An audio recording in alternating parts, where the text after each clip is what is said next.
Pakistan, Ambassador to the Democratic Republic of Germany, and the High Commissioner of the Commonwealth of Australia.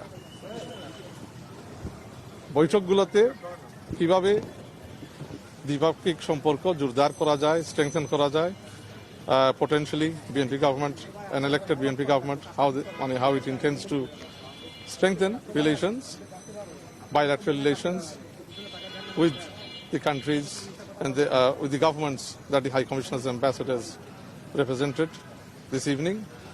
তো ওই আলোচনার বিষয়বস্তু ছিল, প্রথমে ওনারা ম্যাডামের কন্ডোলেন্স জানালেন, ম্যাডামের ইন্তেকালের ব্যাপারে কন্ডোলেন্স জানালেন বিএনপির ভারপ্রাপ্ত চেয়ারম্যান তারেক রহমান সাহেবের কাছে। তারপরে কিভাবে কিছু এক্সচেঞ্জ করলেন, মতামত, ভিউজ, চেয়ারম্যানের ডেভেলপমেন্ট প্ল্যান নিয়ে, বিএনপির ডেভেলপমেন্ট প্ল্যান নিয়ে কথাবার্তা হয়েছে, কিভাবে trade, investment, cooperation, people to people cooperation বাড়ানো যায়। তো এইগুলা নিয়েই আলাপ হয়েছে।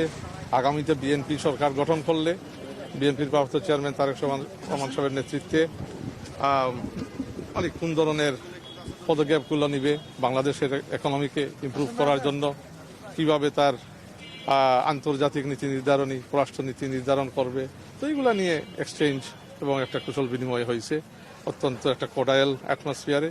ওখানে উপস্থিত ছিলেন বিএনপির জাতীয় স্ট্যান্ডিং কমিটির অন্যতম সদস্য জনাব নজরুল ইসলাম খান, চেয়ারপারসন সাহেব, ভারপ্রাপ্ত চেয়ারম্যান সাহেবের প্রেস সেক্রেটারি সালেহ শিবলি সাহেব, ভারপ্রাপ্ত চেয়ারম্যান সাহেবের কমিউনিকেশনস অ্যাডভাইজার জনাব মাহদি আমিন সাহেব সহ অন্যান্য কিছু নেতৃবৃন্দ বিভিন্ন বৈঠকে ছিলেন।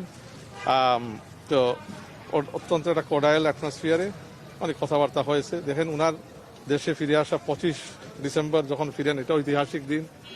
সমস্ত বাংলাদেশ এই দিন ঢাকায় ছিল এবং ইন্টারন্যাশনাল কমিউনিটি এটা রিয়েলাইজ করতে পারে that Tareq Rahman is an important political leader, not just of Bangladesh but of the region. তো এই রিজনের একজন গুরুত্বপূর্ণ নেতা হিসাবে উনাকে বিবেচনা করা হচ্ছে এবং আন্তর্জাতিক মহল বিশেষ করে উনার দেশে আসার পরে তারা এখন আগ্রহ নিয়ে সাক্ষাৎ করতেছে, যেহেতু they see that he may potentially be the next elected Prime Minister of Bangladesh.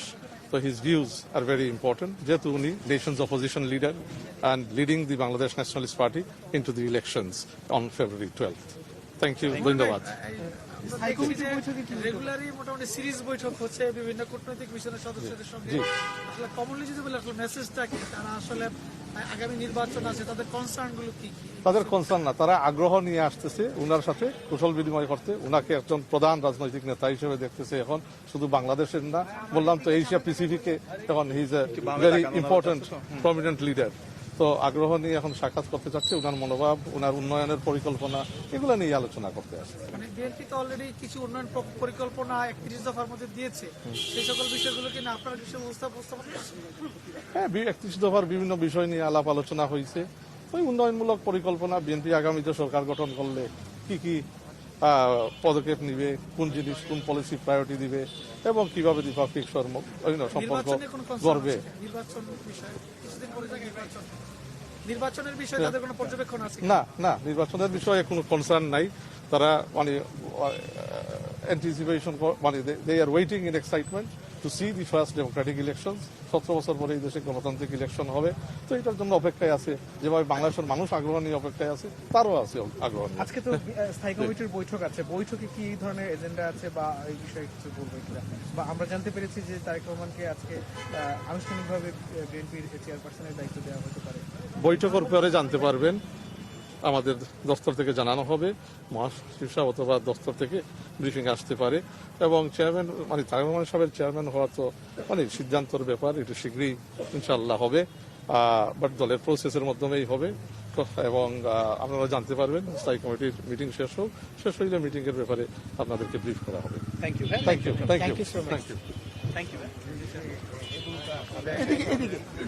যার যার সম্পদ বুঝে নেন।